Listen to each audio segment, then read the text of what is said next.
Hello बच्चों, मैं आपका विज्ञान शिक्षक कमलेंद्र हूँ। आज हम लोग कक्षा 10 विज्ञान के अध्याय 1 रासायनिक अभिक्रियाएं एवं समीकरण के अंतर्गत क्रियाकलाप 1.7 जो कि आपकी किताब में पेज 10 पर है के बारे में जानकारी प्राप्त करेंगे। जैसा कि आप अपनी किताब में देख रहे होंगे, क्रियाकलाप 1.7 के अंतर्गत चित्र 1.6 में एक प्लास्टिक का मग लिया गया है जिसकी तली में 2 छिद्र या छेद कर दिए गए हैं, जिनमें रबड़ की डाट इस प्रकार लगाई गई है कि दोनों छिद्र बंद हो गए हैं और इन्हीं रबड़ की डाट में छेद करके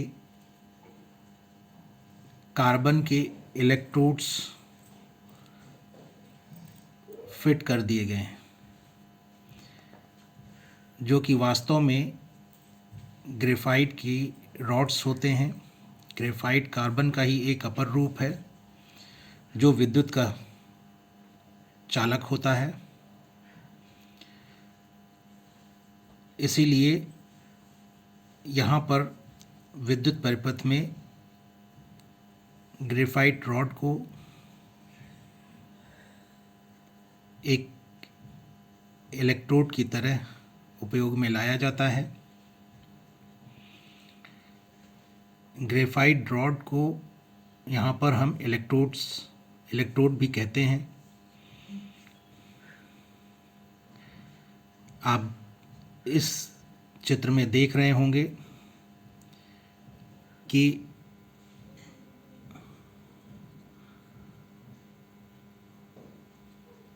इलेक्ट्रोड या ग्रेफाइट रॉड के निचले सिरे को तारों से जोड़ा गया है और उनमें से एक तार को कुंजी से जोड़ा गया है और फिर तारों के दोनों सिरों को बैटरी के दोनों सिरों से अर्थात दोनों टर्मिनल से जोड़ा गया है। बैटरी के सिरों को हम टर्मिनल भी कहते हैं।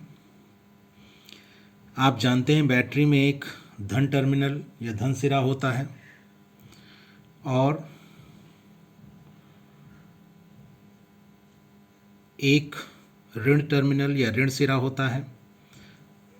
ज़्यादातर बैटरी में धन सिरे को लाल रंग से और ऋण सिरे को काले रंग से दिखाया जाता है। बैटरी के धन सिरे से जुड़े हुए इलेक्ट्रोड को एनोड भी कहते हैं। हिंदी में इसे धनोद कहते हैं क्योंकि यह धनावेशित होता है। और बैटरी के ऋण टर्मिनल या ऋण सिरे से जुड़े हुए इलेक्ट्रोड को कैथोड या ऋणोद कहा जाता है क्योंकि यह सिरा ऋणावेशित होता है और बैटरी के ऋण सिरे से जुड़ा हुआ होता है। इसके पश्चात मग में हम शुद्ध जल भर लेते हैं और जल को इतना भरते हैं कि कार्बन के दोनों इलेक्ट्रोड्स उस जल में पूरी तरह से डूब जाएं। हम जानते हैं कि जल बहुत कम आयनित होता है, अर्थात जल में आयंस बहुत कम होते हैं। इसीलिए शुद्ध जल विद्युत का अच्छा चालक नहीं होता है।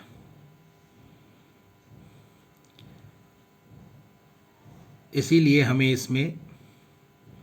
तनु सल्फ्यूरिक अम्ल की कुछ बूंदों को डालने की आवश्यकता होती है, जिससे मग में लिया गया जल विद्युत का सुचालक हो जाए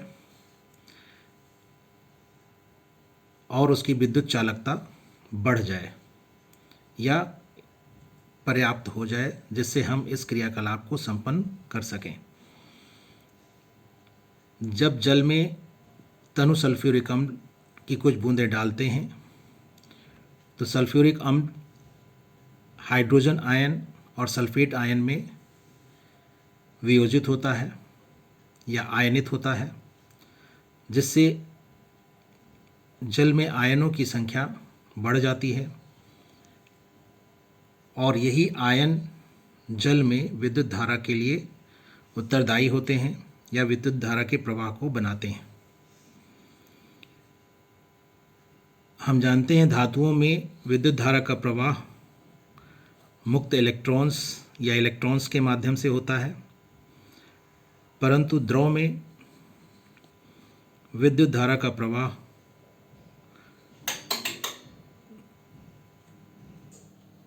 या जल में विद्युत धारा का प्रवाह आयनों के माध्यम से यहाँ पर होता है। इस प्रकार यदि आप देखें तो यहाँ पर एक विद्युत परिपथ पूरा हुआ होता हुआ आपको दिखेगा। हम यह मानते हैं कि बैटरी के धन सिरे से विद्युत धारा का प्रवाह उसके ऋण सिरे की ओर होता है और या हम इसके विपरीत यह भी कहते हैं कि विद्युत धारा का प्रवाह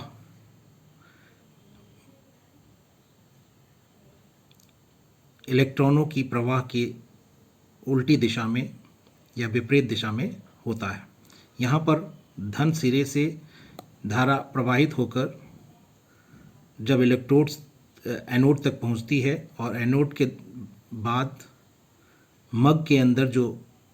जल होता है, अम्ल मिश्रित जल, उसमें से होकर धारा कैथोड की ओर प्रवाहित होती है और फिर बैटरी के ऋण सिरे तक पहुंचती है और इस प्रकार विद्युत धारा का परिपथ पूरा होता है। एक एनोड से कैथोड तक विद्युत धारा का प्रवाह आयनों के माध्यम से होता है। आप यहाँ पर दोनों इलेक्ट्रोड्स के बीच रिक्त स्थान महसूस कर रहे होंगे, परंतु बीच में अम्ल मिश्रित जल है जिसमें आयन है और वे विद्युत धारा के प्रवाह को यहाँ पर पूरा करते हैं। इसके बाद हम कार्बन की दोनों इलेक्ट्रोड्स पर जल से भरी हुई दो अंशांकित परख नलियों को उल्टा करके रख देते हैं और विद्युत धारा के स्विच को ऑन कर देते हैं, जिससे परिपथ में या जल में मग में भरे जल में विद्युत धारा प्रवाहित होने लगती है और इसके पश्चात हम इसे थोड़ी देर के लिए ऐसे ही छोड़ देते हैं, अर्थात विद्युत धारा प्रवाहित होते हुए इस परिपथ में हम इसी अवस्था में इस उपकरण को छोड़ देते हैं। थोड़ी देर में हम देखते हैं कि दोनों इलेक्ट्रोड्स पर उल्टी रखी हुई परख नली के अंदर हमें बुलबुले उठते हुए दिखते हैं और ये बुलबुले निश्चित रूप से इस प्लास्टिक के मग में संपन्न हो रही अभिक्रिया के फलस्वरूप बनने वाले उत्पाद, जो कि यहाँ पर गैसीय रूप में होते हैं, उसकी ओर संकेत करते हैं और ये जो उत्पाद बन रहे होते हैं वे परख नलियों के ऊपरी भाग में एकत्र होते हैं, क्योंकि हम जानते हैं गैसेस जल से हल्की होती हैं, इसलिए वे परख नलियों में जल से भरी परखनलियों में ऊपर की ओर परखनलियों के बंद सिरे की ओर एकत्रित होती हैं और इस प्रकार वे जल को नीचे की ओर विस्थापित करती हैं। अब इस क्रियाकलाप में आपसे एक प्रश्न यह पूछा गया है कि क्या दोनों परखनलियों में एकत्रित गैस का आयतन समान है। तो आप इस क्रियाकलाप को जब करेंगे तो आप पाएंगे कि ऐसा नहीं है, अर्थात दोनों परखनलियों में जो एकत्रित गैस है उसका अनुमान या उसके आयतन का अनुमान हम इस प्रकार लगाते हैं कि हम देखते हैं कि दोनों परखनलियों में जो ऊपर की ओर रिक्त स्थान है वह कितना है। और चूंकि ये परखनलियाँ अंशांकित हैं इसलिए हम इसमें देख सकते हैं कि जल कहाँ तक भरा हुआ है और उसके आधार पर भी हम यह बता सकते हैं कि जल के ऊपर जितना आयतन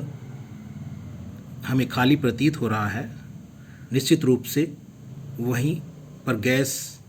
भरी हुई है और उसी के आयतन से हम एकत्रित गैस के आयतन को ज्ञात कर सकते हैं। हम पाते हैं कि एक परखनली में एकत्रित गैस का आयतन दूसरी परखनली में एकत्रित गैस के आयतन से दूना है,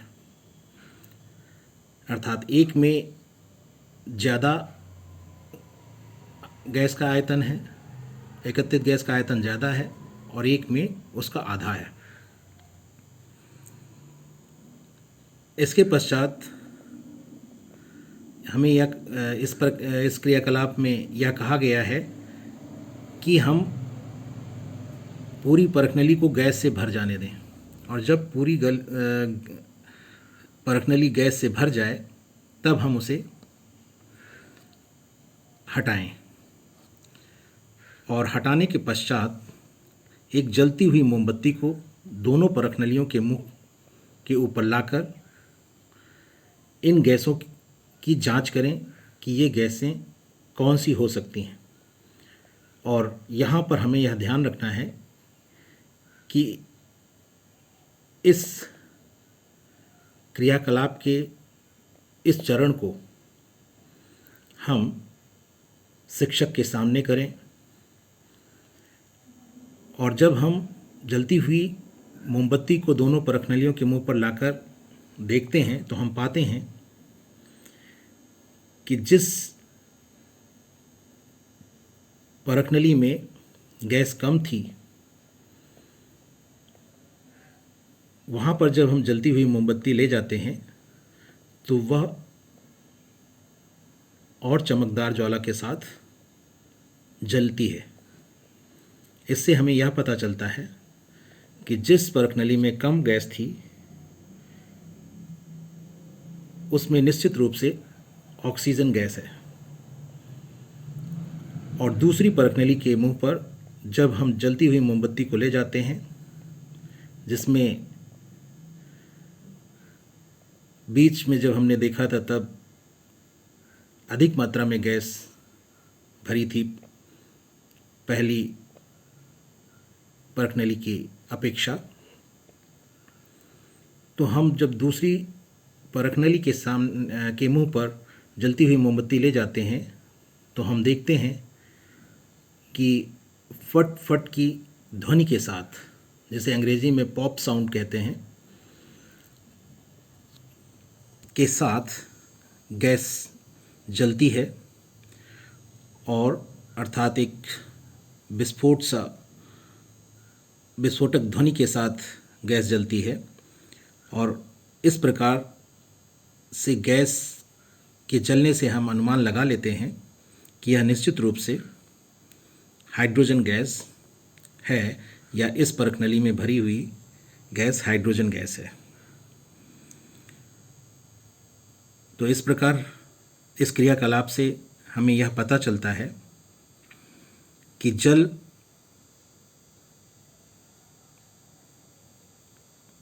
में विद्युत धारा प्रवाहित करने पर वह हाइड्रोजन और ऑक्सीजन में वियोजित हो जाता है अर्थात टूट जाता है या अपघटित हो जाता है, और इसीलिए हम वियोजन की इस रासायनिक अपक्रिया को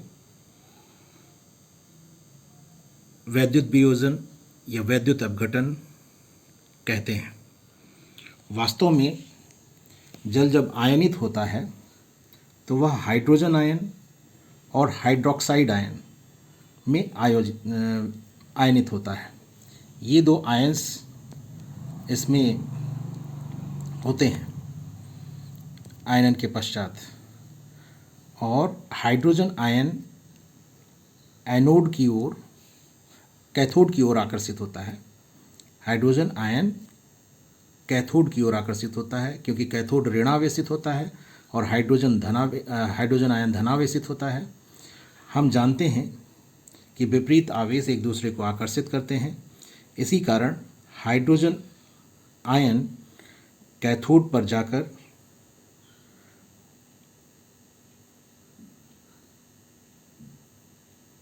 हाइड्रोजन गैस बनाता है, और इस प्रकार हमें वैद्युत अपघटन के पश्चात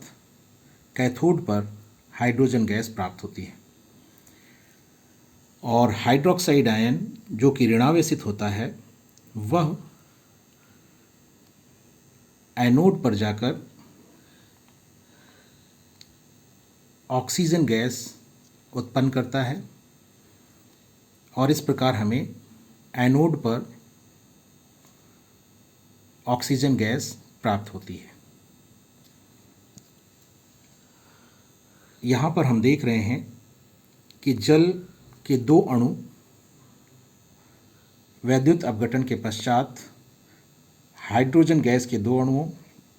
और ऑक्सीजन के एक अणु में वियोजित हो रहे हैं। अर्थात जो उत्पाद के रूप में हमें गैसेस मिल रही हैं उनमें हम देख रहे हैं कि हाइड्रोजन गैस के दो अणु हमको प्राप्त होते हैं और ऑक्सीजन गैस का हमें एक अणु प्राप्त होता है। इसी कारण वैद्युत अपघटन के पश्चात जो हमें हाइड्रोजन गैस प्राप्त होती है वह आयतन में ऑक्सीजन गैस की दोगुनी होती है। अब आप निश्चित रूप से समझ गए होंगे कि जल का वैद्युत अपघटन करने पर दोनों परख नलियों में जब हम देखते हैं तो हम पाते हैं कि एक परख नली में जो गैस एकत्रित होती है उसका आयतन दूसरी परख नली के आयतन का 2 गुना होता है। उसके पीछे कारण यही है कि जिस परख नली में 2 गुना आयतन होता है गैस का वह हाइड्रोजन गैस होती है,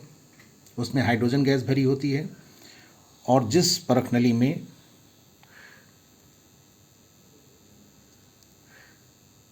हाइड्रोजन गैस के आयतन की अपेक्षा आधा आयतन होता है उसमें ऑक्सीजन गैस होती है। और यह वैद्युत अपघटन की इस अपक्रिया के आधार पर आप समझ गए होंगे। इस वीडियो में बस इतना ही। धन्यवाद।